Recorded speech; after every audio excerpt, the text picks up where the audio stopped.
আপনারা জানেন যে গত 5ই আগস্ট সরকার পতনের পরে যখন বাংলাদেশে পুলিশ বিভাগের বিভিন্ন র্যাঙ্কের সদস্য, পুলিশ হেডকোয়ার্টার্স, ডিএমপি, এই সদস্যরা তখন কর্মস্থলে ছিলেন না। তখন ওই সময় ঠিক কোনো সরকারও ছিল না। 6ই আগস্ট যখন আমি জানতে পারি যে পুলিশ লাইন রাজারবাগে সেখানে আমাদের পুলিশ সদস্যরা তারা এক ধরনের বিদ্রোহের মনোভাব পোষণ করে সেখানে অবস্থান করতেছিলেন এবং এই ঢাকা সহ দেশের বিভিন্ন জায়গায় আমাদের যে আক্রান্ত থানা ফাঁড়িতে অনেক পুলিশ সদস্যদের লাশ পড়েছিল। তখন পুলিশ বাহিনীকে নেতৃত্ব দেওয়ার মতো কোনো অবস্থা ছিল না। সেই সময় আমি এবং আমার কিছু সহকর্মী, চাকরিতে ছিলেন সহকর্মী, এবং আমাদের অবসরপ্রাপ্ত কতিপয় কর্মকর্তা আমরা 6ই আগস্ট পুলিশ অফিসার্স মেসে সমবেত হই এবং এই সময় কি করণীয় সেই ব্যাপারে আমরা খুব দ্রুত সিদ্ধান্ত নিই। আমরা জানি যে দেশের আইন শৃঙ্খলা পরিস্থিতি তখন খুব খারাপ অবস্থায় ছিল, কোথাও কোনো পুলিশ কাজে ছিল না। সে অবস্থায় দ্রুত কিভাবে এই পরিস্থিতি নিয়ন্ত্রণে আনা যায় সেই জন্য আমরা সেখানে সলা পরামর্শ করি এবং দ্রুত এই পরিস্থিতি স্বাভাবিক করার জন্য আমরা সিদ্ধান্ত গ্রহণ করি। তো আমাদের প্রথমেই দায়িত্ব ছিল পুলিশকে একটা স্বাভাবিক পর্যায়ে নিয়ে আসা। সে প্রেক্ষিতে আমরা কতিপয় সদস্য রাজারবাগ পুলিশ লাইনে যাই। আপনারা জানেন যে সেখানে সশস্ত্র অবস্থায় আমাদের 4-500 পুলিশ সদস্য তারা কর্মবিরতি পালন বা এক ধরনের বিদ্রোহের মনোভাব পোষণ করে আসছিল।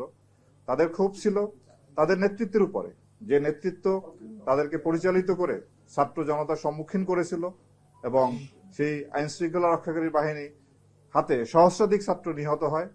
এই ক্ষোভ যে এই সময় তাদের নেতৃত্বের কেউ ছিল না সেখানে। তো ওই পরিস্থিতি দ্রুত সামাল দেওয়ার জন্য আমি আমার কিছু সহকর্মী নিয়ে রাজারবাগ পুলিশ লাইন্সে যাই এবং তাদের কাছে গিয়ে তাদেরকে বিদ্রোহী মনোভাব থেকে নিবৃত্ত করে স্বাভাবিক কাজকর্মে ফিরিয়ে আনার জন্য আমি উদ্যোগ গ্রহণ করি এবং জানেন যে সে কাজটি অত্যন্ত ঝুঁকিপূর্ণ কাজ ছিল। তারপরও সেই ঝুঁকি নিয়েও দেশের বৃহত্তর স্বার্থে এবং পুলিশ বাহিনীর স্বার্থে সে দায়িত্ব তখন আমরা পালন করি এবং এরপরে আমাদের পুলিশ সদস্যদের বেশ কিছু মৃতদেহ বিভিন্ন থানায় পড়েছিল। তো আমরা কয়েকটি গ্রুপে বিভক্ত হয়ে সেখানে আমাদের টিম পাঠাই এবং সেই মৃতদেহগুলিকে আমরা রাজারবাগ পুলিশ স্টেশনে নিয়ে আসা এবং সেগুলির আপনার পোস্টমর্টেম করা এবং তারপরে সৎকারের প্রয়োজনীয় ব্যবস্থা গ্রহণ করে তাদের আত্মীয় স্বজনের কাছে হস্তান্তরের জন্য আমরা উদ্যোগ গ্রহণ করি। এরপরে আইন শৃঙ্খলা পরিস্থিতি স্বাভাবিক রাখার জন্য আমরা কাজ করে যাচ্ছি এবং আপনারা জানেন যে 8ই আগস্ট ইন্সপেক্টর জেনারেল এবং ডিএমপির পুলিশ কমিশনার এবং আমার পদায়ন হয় এবং 8 তারিখ আমি ডিজি র্যাবের দায়িত্বভার গ্রহণ করি। তো সেই প্রেক্ষিতে সেই থেকেই আমরা আইন শৃঙ্খলা পরিস্থিতি স্বাভাবিক রাখার জন্য কাজ করে আসতেছি। আপনারা জানেন যে আইন শৃঙ্খলা পরিস্থিতি একটা চ্যালেঞ্জের মধ্যে আমরা ছিলাম। বাংলাদেশ পুলিশের সদস্যদের তাদের যে নিয়মিত কর্মে নিয়োজিত হওয়ার ক্ষেত্রে বেশ কিছুদিন সময় লেগেছে। তো ওই সময় আইন শৃঙ্খলা পরিস্থিতি খারাপ ছিল, বিভিন্ন জায়গায় ডাকাতি ছিনতাই সংগঠিত হয়েছে। বাট আমি জনগণকে ধন্যবাদ জানাবো, ওই সময় তারা নিজেরাই দায়িত্ব পালন করে এই অপরাধ দমনের জন্য এবং তারা এলাকায় পাহারা দিয়ে পরিস্থিতি নিয়ন্ত্রণে আনার জন্য চেষ্টা করেছিলেন। তো যাই হোক, তারপর আপনার সরকার দ্রুত পদক্ষেপ গ্রহণ করার ফলে আইন শৃঙ্খলা বাহিনী খুব দ্রুতই কর্মে ফিরে আসে। তো আমাদের জন্য তখন বেশ কিছু চ্যালেঞ্জ ছিল। প্রথমেই ছিল আনসার বিদ্রোহ, এরপরে বিভিন্ন দাবি দাওয়া নিয়ে বিভিন্ন গ্রুপ রাস্তাঘাট অবরোধ করে তাদের দাবি দেওয়া জানাতে থাকে। সেই পরিস্থিতি মোকাবেলা করাও আমাদের জন্য একটা চ্যালেঞ্জের বিষয় ছিল। এছাড়া যে গার্মেন্টস ক্ষেত্রেও বিশেষ করে সাভার, আশুলিয়া, গাজীপুর এই এলাকায় অনেক সমস্যা ছিল, যে সমস্যা এখনো বিরাজমান আছে। ডিজাইন, এলিগেন্স, বিউটি, সেরা পণ্য সবার জন্য জেভিকো। এবং এরপরে আপনার পল্লী বিদ্যুতে একটা সমস্যা দেখা দিয়েছিল, সেখানেও একটা বিদ্রোহের ভাব ছিল কতিপয় কর্মকর্তা। তো আমরা দ্রুতই সেখানে আইনগত ব্যবস্থা গ্রহণ করে পরিস্থিতি আমরা স্বাভাবিক পর্যায়ে নিয়ে আসি। তো আইন শৃঙ্খলা পরিস্থিতি আপনার মোটামুটি সেই গত 4 মাসে আমরা পরিস্থিতি ভালো রাখার জন্য চেষ্টা করে আসছি। কিছুটা উন্নতি হয়েছে, তবে আমি মনে করি এখনো প্রত্যাশিত লেভেলে যায়নি। জনগণ যেটা আশা করেন, যে পর্যায়ে আইন শৃঙ্খলা তারা চান, সেই পর্যায়ে আমরা এখনো পৌঁছতে পারি নাই। তবে আমরা আপ্রাণ চেষ্টা করে যাচ্ছি যাতে আইন শৃঙ্খলা পরিস্থিতি স্বাভাবিক অবস্থায় রাখা যায়। প্রিয় সাংবাদিকবৃন্দ, আপনারা জানেন যে র্যাব প্রতিষ্ঠা থেকেই র্যাব আইন শৃঙ্খলা উন্নয়নে এবং অবৈধ অস্ত্র উদ্ধার, মাদক উদ্ধার, শীর্ষ সন্ত্রাসী গ্রেপ্তার এই ধরনের কার্যক্রমে আমরা নিয়োজিত ছিলাম এবং এই পর্যন্ত আমরা বেশ আমাদের এই কাজে সাফল্য আছে। আমরা প্রায় 14,500 অধিক আসামি, অস্ত্র মামলার আসামি আমরা গ্রেপ্তার করি এবং 20,000-এরও বেশি অস্ত্র উদ্ধার করতে আমরা সক্ষম হই। মাদক উদ্ধারের ক্ষেত্রেও আমরা প্রায় 6,292 কোটি 5 লক্ষ টাকার মাদক এই পর্যন্ত আমরা উদ্ধার করি র্যাব সৃষ্টির পর থেকে, এবং প্রায় 1.5 লক্ষ মাদক অপরাধীকে আমরা গ্রেপ্তার করতে সক্ষম হই। এছাড়াও শীর্ষ সন্ত্রাসী গ্রেপ্তার, চরমপন্থীদের বিরুদ্ধেও আমাদের অনেক সাফল্য আছে। আমরা এই পর্যন্ত প্রায় 340 জনের উপরে চরমপন্থীকে বিপুল অস্ত্রসহ আমরা গ্রেপ্তার করতে সক্ষম হই। আমরা সুন্দরবনের যে জলদস্যুদের একটা প্রভাব ছিল, জলদস্যু দ্বারা ওই এলাকা আক্রান্ত ছিল, সেই জলদস্যুদেরকে বিরুদ্ধে অভিযান পরিচালনা এবং পরবর্তীতে তাদেরকে আমরা আত্মসমর্পণের উদ্যোগ নেই এবং তার আত্মসমর্পণ করার ফলে ওই এলাকার অপরাধ কিছুটা নিয়ন্ত্রণে আসে। আমরা মোবাইল কোর্ট পরিচালনা করে আসছি। সামাজিক নিরাপত্তা নিশ্চিত করার জন্য আমরা বিভিন্ন সময় এই কাজগুলো আমরা এখনো চলমান আছে। আমাদের বিভিন্ন ধরনের আইন শৃঙ্খলা উন্নয়নের পাশাপাশি এবং আইন শৃঙ্খলাটা যাতে সাস্টেনেবল থাকে সেই জন্য সেই কাজগুলো আমাদের নিয়মিতভাবে আমরা করে আসছি এবং এই পর্যন্ত আপনারা জানেন যে র্যাব সৃষ্টির পর থেকে এই পর্যন্ত 35 জন র্যাব সদস্য তাদের দায়িত্ব পালনের ক্ষেত্রে গিয়ে নিহত হয়। আমরা র্যাবের যে সদস্যদের আভ্যন্তরীণ শৃঙ্খলার ব্যাপারে আমরা একটি কঠোর অবস্থানে আছি। আমরা র্যাবের যে সমস্ত সদস্য তারা আইন হাতে তুলে নেওয়া কিংবা তারা যদি অপরাধ কর্মে জড়িত হয় আমরা তাৎক্ষণিকভাবে তাদের বিরুদ্ধে আমরা কঠোর ব্যবস্থা নেই। এই পর্যন্ত প্রায় র্যাবের 58 জন কর্মকর্তা এবং 4,235 জন সদস্যকে শৃঙ্খলা ভঙ্গের জন্য অভিযুক্ত করে তাদের বিরুদ্ধে শাস্তিমূলক ব্যবস্থা নেওয়া হয়। এবং আপনারাও জানেন যে গত 5ই আগস্ট পরবর্তী অন্তর্বর্তীকালীন সরকার দায়িত্ব নেওয়ার পরে আমরা আমাদের র্যাব বাহিনীর কিছু সদস্য যারা অপরাধমূলক কার্যক্রমের সঙ্গে জড়িত হয় তাদের বিরুদ্ধে আমরা কঠোর ব্যবস্থা নেই। এই পর্যন্ত 16 জন সদস্য, গত 4 মাসে 16 জন র্যাব সদস্যকে আটক করা হয় এবং তাদের বিরুদ্ধে ডাকাতি, চাঁদাবাজি, মাদক ব্যবসার সাথে সম্পৃক্ততার অভিযোগে এবং ছিনতাইয়ের অভিযোগে তাদেরকে আটক করা হয় এবং তাদের বিরুদ্ধে ফৌজদারি মামলা দায়ের পূর্বক আইনানুগ ব্যবস্থা গ্রহণ চলতেছে। 5ই আগস্ট পরবর্তী সময় আমরা আইন শৃঙ্খলা উন্নয়নের জন্য যে কাজ করেছি সেই বিষয়ে আপনাদেরকে অবহিত করতে চাই। ছাত্র জনতার উপরে যে এক ধরনের সন্ত্রাসীরা আইন শৃঙ্খলা রক্ষা বাহিনীর পাশাপাশি তাদের উপরে গুলিবর্ষণ করেছিল, এই ধরনের অভিযোগে আমরা প্রায় 30 জনের উপর চিহ্নিত করি ভিডিও ফুটেজ দেখে এবং তাদেরকে আমরা গ্রেপ্তার করতে সক্ষম হই। এবং ছাত্র জনতার উপরে গুলি করার জন্য যারা হুকুমদাতা বা এই সংক্রান্ত যে মামলাগুলি রুজু হয়েছে সেই মামলায় এ পর্যন্ত আমরা সর্বমোট 4 জন সাবেক মন্ত্রী, 17 জন সাবেক এমপি, 40 জন সাবেক মেয়র, উপজেলা বা ইউনিয়ন পরিষদের চেয়ারম্যান সহ 40 জন, কাউন্সিলর বা মেম্বার 16 জন এবং এছাড়াও বিভিন্ন রাজনৈতিক সংগঠন যারা ওই সন্ত্রাসী কার্যকলাপে জড়িত ছিল তাদের 183 জন সহ সর্বমোট আমরা 353 জনকে গ্রেপ্তার করতে সক্ষম হই এবং আমাদের এই অভিযান অব্যাহত আছে এবং যারা বাকি আছে মামলার যারা আসামি তাদেরকে গ্রেপ্তার পূর্বক আইনের আশ্রয় নেওয়ার জন্য আমরা পদক্ষেপ গ্রহণ করেছি। আপনারা জানেন যে ছাত্র জনতার ওই আন্দোলনের সময় আইন শৃঙ্খলা রক্ষাকারী বাহিনীর বেশ কিছু অস্ত্র লুণ্ঠিত হয়। সেই লুণ্ঠিত অস্ত্র প্রায় 70% অস্ত্র আমরা উদ্ধার করতে সক্ষম হয়েছি। আমরা এই পর্যন্ত জুলাই বিপ্লবের পরবর্তী পর্যায়ে আমরা 1,238 জন মাদক কারবারিকে গ্রেপ্তার করি এবং 7,91,000-এর উপরে ইয়াবা উদ্ধার, 28 কেজি হিরোইন উদ্ধার এবং 58,500 বোতল ফেন্সিডিল সহ আরো বিশেষ অনেক মাদক দ্রব্য আমরা আটক করতে সক্ষম হয়েছি। আমরা জেল পলাতক আসামি, আপনারা জানেন যে 5ই আগস্ট পরবর্তী সময় বাংলাদেশের বিভিন্ন জায়গায় বেশ কিছু জেলে আসামিরা জেল ভেঙে পালিয়ে যায়। সেই পালিয়ে যাওয়া আসামিদের মধ্যে আমরা প্রায় 110 জন আসামিকে আমরা গ্রেপ্তার করতে সক্ষম হই এবং বিভিন্ন স্থান থেকে 105 জন ডাকাতকে আমরা গ্রেপ্তার করি।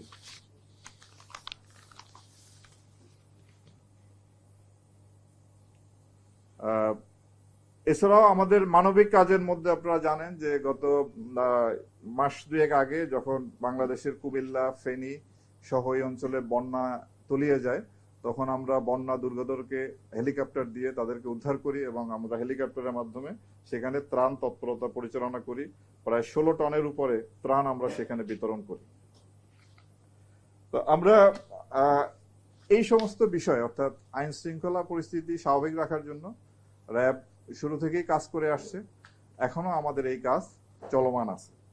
তো আমি আপনাদেরকে আশ্বস্ত করতে চাই, র্যাব তার দায়িত্ব আন্তরিকতার সাথে, নিষ্ঠার সাথে পালন করবে। তা আমরা জানি যে র্যাবের বিরুদ্ধে বেশ কিছু অভিযোগ আছে, গুম, খুন, তারপরে আপনার অপহরণ, এই ধরনের বেশ কিছু অভিযোগ আমাদের প্রতি আছে। তা আমি আপনাদের মাধ্যমে দেশবাসীকে জানাতে চাই যে র্যাব সৃষ্টির পর আজ পর্যন্ত যে সমস্ত জনগণের যারা র্যাব দ্বারা নির্যাতিত বা অত্যাচারিত হয়েছেন তাদের কাছে, এবং যারা হত্যাকাণ্ডের শিকার হয়েছেন, যেমন নারায়ণগঞ্জের 7 খুন সহ যারা র্যাব কর্তৃক হত্যাকাণ্ডের শিকার হয়েছেন, তাদের পরিবারের কাছে আমরা দুঃখ প্রকাশ করি এবং ক্ষমা প্রার্থনা করি। এবং পাশাপাশি এই সমস্ত ঘটনার সুষ্ঠু তদন্তের মাধ্যমে এর বিচার যাতে হয় সেটা আমরা প্রত্যাশা করি। অন্তর্বর্তীকালীন সরকার গুম খুন কমিশন করেছেন, আন্তর্জাতিক অপরাধ ট্রাইব্যুনাল এই ধরনের অপরাধ কগনিজেন্সে নিয়ে বিচার কার্য পরিচালনা করছেন।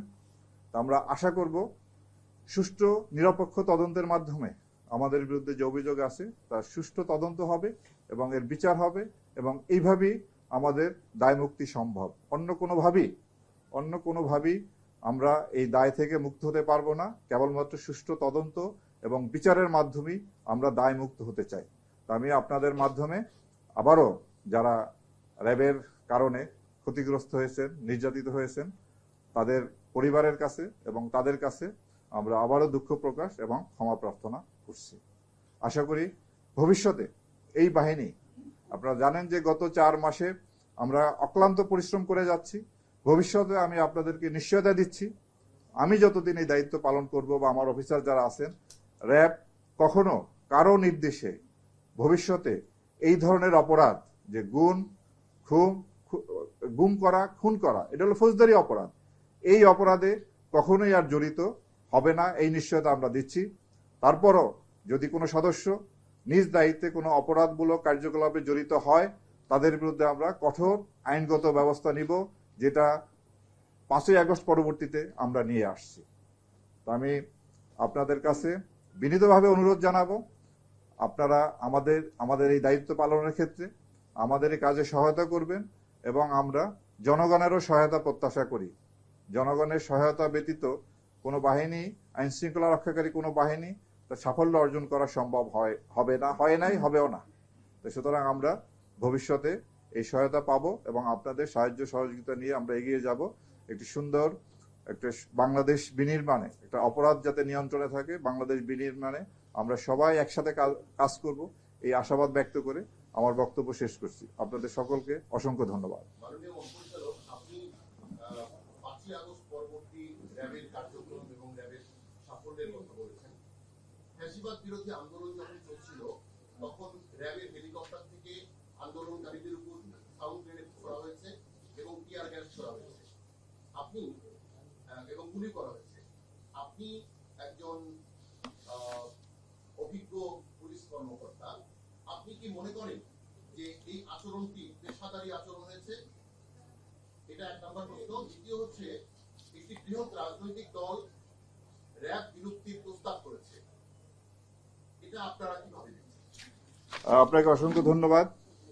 হেলিকপ্টারের বিষয়ে আপনার হাইকোর্টে, মহামান্য হাইকোর্টে একটি রিট আছে, এই সংক্রান্তে ফৌজদারি মামলাও রুজু হয়েছে, আন্তর্জাতিক অপরাধ ট্রাইব্যুনালও এটা অনুসন্ধান করছে। আমরা আশা করব এই সমস্ত অনুসন্ধানের মাধ্যমে প্রকৃত সত্য বের হয়ে আসবে এবং এর প্রেক্ষিতে পরবর্তী ব্যবস্থাগুলি গ্রহণ করা হবে।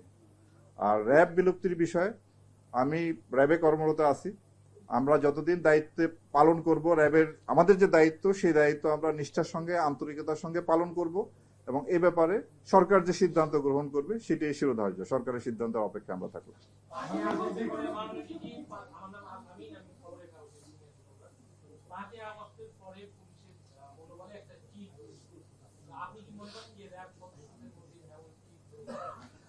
আমি 8ই আগস্টে দায়িত্ব গ্রহণ করার পর থেকে 9ই আগস্ট থেকে আমরা র্যাবকে তার স্বাভাবিক দায়িত্বে আমরা মোতায়েন রেখেছি। যখন একটা শূন্যতা ছিল, পুলিশ বাহিনী তখনও কাজে আসতে পারেনি, তো আমাদের মনোবলে চিট ধরছে এটা আমি বলবো না, আমরা যথেষ্ট উদ্যমী হয়ে আমাদের দায়িত্ব পালন করে আসছি।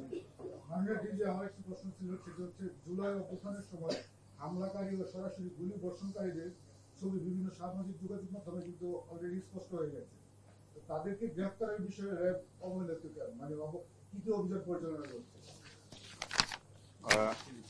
আমরা এই পর্যন্ত ভিডিও ফুটেজ দেখে আপনার একজনকে আপনারা দেখেছেন যে 2 হাতে 2টা পিস্তল নিয়ে যে গুলি করতেছিল পাবনায়, তাকে গ্রেপ্তার করেছি। যাত্রাবাড়ি এলাকায় লিটন নামে একজন ছিলেন, তাকেও আমরা গ্রেপ্তার করেছি এবং এই পর্যন্ত সর্বমোট 30 জনকে আমরা গ্রেপ্তার করেছি এবং আরো যারা আছে তাদেরকে আমরা গ্রেপ্তারের চেষ্টা অব্যাহত রেখেছি। এই ওনারটা নেই। জি।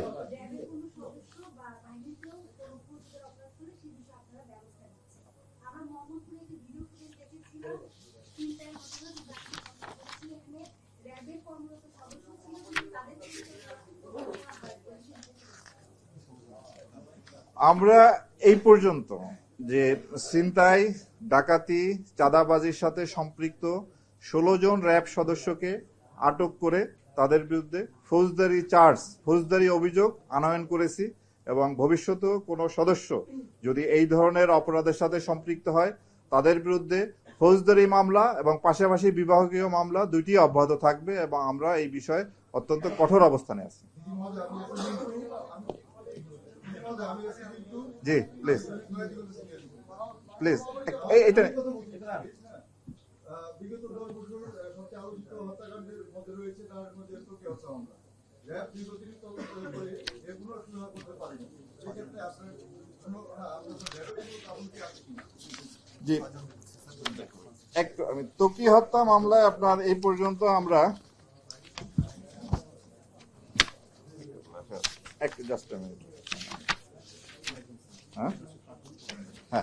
আমরা সর্বমোট এর আগে 5ই আগস্টের পূর্বে আপনার 5জন আসামি গ্রেপ্তার হয়েছিল। তাদের 2 জন 164 ধারা জবানবন্দি দিয়েছিল।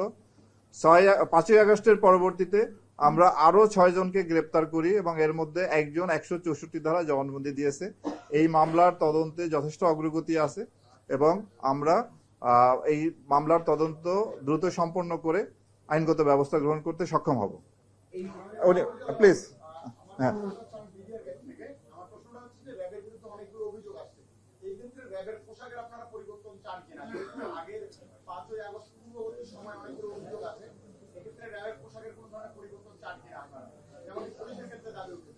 পুলিশের ক্ষেত্রে দাবি উঠেছে, র্যাবের ক্ষেত্রেও দাবি উঠেছে। আমরা পোশাক পরিবর্তনের বিষয়ে আমরা চিন্তা ভাবনা করতেছি র্যাবের জন্য, যাতে একটি আইন প্রণয়ন করা যায়। র্যাবের কোনো আপনার নির্দিষ্ট আইন নাই, আর্ম পুলিশ ব্যাটালিয়ন আইন সংশোধন করে র্যাব বাহিনী গঠন করা হয়েছে।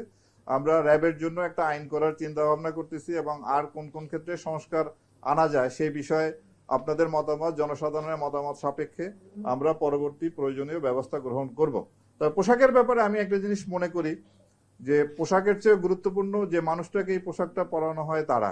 যেমন আমরা প্রতিদিনই ইউনিফর্ম পরি, আপনারা এক একদিন প্যান্ট পরেন, প্যান্ট শার্ট পরেন, স্যুট পরেন, পায়জামা পাঞ্জাবি পরেন, ব্যক্তি একই।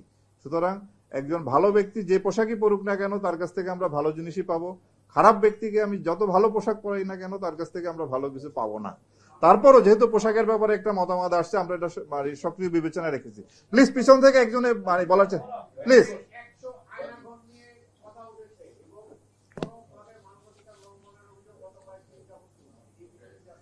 আপনার যত ধরনের অভিযোগ আছে, আপনার গুমের বিষয়, খুনের বিষয়, আয়নাঘর বিষয়, এটা গুম খুন কমিশন এটা তদন্ত করতেছেন। আমরা তাদেরকে সার্বিকভাবে সেই তদন্তে সহায়তা করছি এবং আমরা আশা করব এই তদন্তের ফলাফলের ভিত্তিতে একটা আইনগত ব্যবস্থা নেওয়া হবে। র্যাবে যে আয়নাঘরের যে বিষয়টা এসেছে সেটা আপনার এটা তো ছিল, আছে, এবং কমিশন আমাদেরকে নির্দেশ দিয়েছেন যে যে যা অবস্থায় আছে ওই অবস্থায় রাখার জন্য, কোথাও এখন কোন রকম যেন কোনো পরিবর্তন না করা হয়। অ্যাকর্ডিংলি আমরা ঠিক ওইভাবেই রেখেছি যা যেভাবে ছিল অতীতে। একটু পিছিয়ে জি।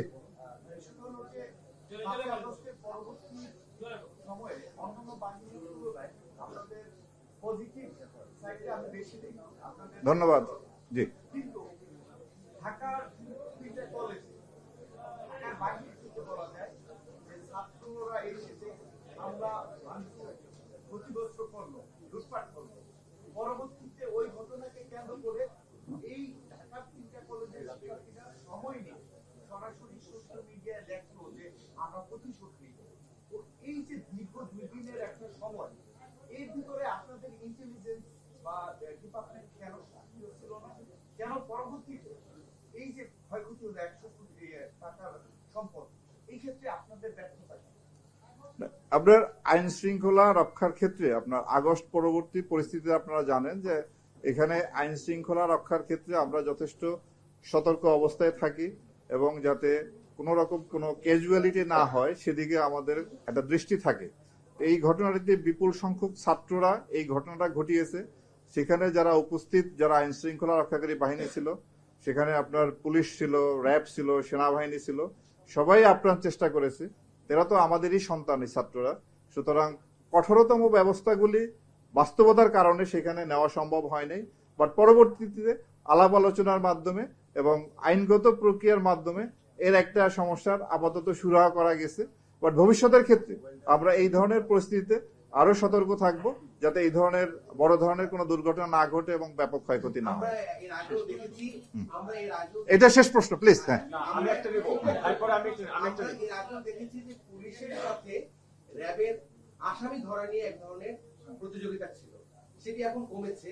তারপরও সম্প্রতি একটি ঘটনা র্যাবকে আরো ভিন্ন জায়গায় নিয়ে গেছে, বিশেষ করে বগুড়ার যে ঘটনাটি, যে মাকে হত্যার দায়ে ছেলেকে অনুমান নির্ভর গ্রেফতার, তাকে রিমান্ডে নেওয়া, এই বিষয়গুলো আপনি থাকার পরে তো চেঞ্জ হচ্ছে না। না, এটি আপনার জানেন যে কাজ করতে গেলে কিছু ভুলভ্রান্তি হয়। তো আমরা এই কাজ না করলে ভুল হয় না, বাট কাজ করতে গেলে ভুলভ্রান্তির সম্ভাবনা থাকে। তো এই ক্ষেত্রে যাতে ভুলভ্রান্তি ভবিষ্যতে না হয় সেই ক্ষেত্রে আমরা সতর্ক থাকব। এবং বগুড়ার এই ঘটনায় সে পেশাদারিত্বের পরিচয় না দেওয়ার কারণে ওই অফিসার, এটা তদন্ত চলতেছে, এর উপর আমরা তদন্ত করতেছি এবং তদন্ত পরে আমরা পরবর্তী ব্যবস্থা গ্রহণ করবো। আমার সর্বশেষ প্রশ্ন আমি যেটা জানতে চাই, জি, আমরা বিভিন্ন সময় সমস্ত গণমাধ্যম কর্মীরা আপনাদের যে কোনো ব্রিফিং হোক সর্বক্ষেত্রে কিন্তু আমরা এসে হাজির হই, আপনাদের কথাগুলো মানুষের সামনে তুলে ধরি। কিন্তু প্রেক্ষাপট হলো একটা যে আজ পর্যন্ত আইনশৃঙ্খলা বাহিনীর পক্ষ থেকে এই গণমাধ্যম কর্মীরা যে বিভিন্ন জায়গায় নিউজ কালেকশন করতে, ইনভেস্টিগেশন রিপোর্ট করতে গিয়ে যে হ্যাসেলের শিকার হয়, সেক্ষেত্রে আপনার অবস্থানটা কি থাকবে আপনি যোগদানের পর থেকে? আমরা অবশ্যই গণমাধ্যম কর্মী যারা আছেন এবং সাংবাদিকতা একটা মহান পেশা এবং একটি গণতান্ত্রিক দেশে সাংবাদিকরা যদি সুষ্ঠুভাবে ভয়ভীতির ঊর্ধ্বে থেকে কাজ করতে না পারেন তাহলে সেই দেশের গণতন্ত্রের কোয়ালিটি নিয়ে প্রশ্ন থেকে যায়। তা আমরা আশা করব আমাদের সাংবাদিক বন্ধুরা ভয়ভীতির ঊর্ধ্বে থেকে আপনাদের পেশাগত দায়িত্ব পালন করবেন এবং আপনাদের নিরাপত্তার জন্য আমরা সর্বাত্মক এবং সর্বোচ্চ অগ্রাধিকার দিব এবং প্রয়োজনীয় ব্যবস্থা গ্রহণ করব। পিছনে পিছনে একজন হ্যাঁ বলেন।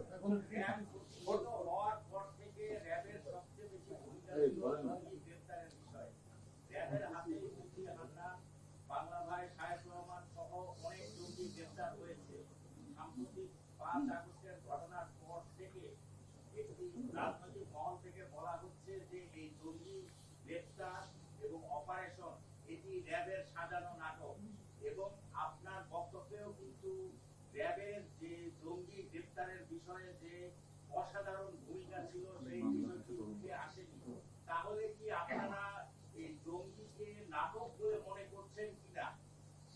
আমরা আমাদের দেশে জঙ্গিদের তৎপরতা ছিল, এটা আমরা দেখেছি। র্যাবও সেই ক্ষেত্রে কার্যকর ব্যবস্থা গ্রহণ করছে। ভবিষ্যতেও যাতে কোনরূপ জঙ্গি তৎপরতা এই দেশে বিস্তার লাভ করতে না পারে সেজন্য আমরা সচেষ্ট আছি এবং কাজ করে যাচ্ছি। ধন্যবাদ আপনাদের সকলকে।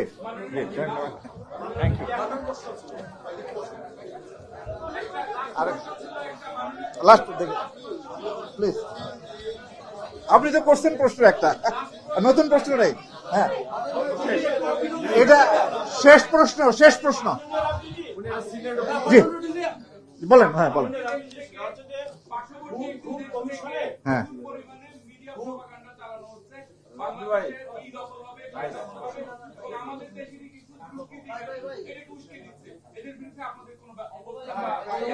বলেন, আপনি বলেন। জি হ্যাঁ প্লিজ। আন্তর্জাতিক অপরাধ ট্রাইব্যুনালে এখন পর্যন্ত যে অভিযোগগুলো জমা করেছে এর অধিকাংশগুলো হচ্ছে র্যাব সদস্যদের বিরুদ্ধে। গুম কমিশনও যে অভিযোগগুলো আসছে ম্যাক্সিমামগুলো র্যাব সদস্যদের বিরুদ্ধে। তো এই তদন্তের ক্ষেত্রে ট্রাইব্যুনাল এবং কমিশন যদি র্যাবের কোন সহযোগিতা চায় তদন্তের ক্ষেত্রে আপনারা সেটা করবেন কিনা? দ্বিতীয়ত হচ্ছে 5 আগস্টের ঘটনায় পুলিশের মতো র্যাবেরও অনেক অস্ত্র লুণ্ঠিত হয়েছে। আপনারা কি পরিমাণ অস্ত্র লুণ্ঠিত হয়েছিল এবং কি পরিমাণ অস্ত্র আমাদের 100 জি সক্ষমতা না থাকার কারণে আপনারা এরই মধ্যে প্রমাণ করেছেন যে সাগররুনি হত্যা মামলা তদন্ত আপনাদের সক্ষমতা নেই। তাহলে আপনারা কেন এই মামলাটা আদালতকে জানাচ্ছেন না? আমি আগে আপনারটা দিয়ে শেষ করি, আবার শুরু করি আপনার প্রশ্ন দিয়ে।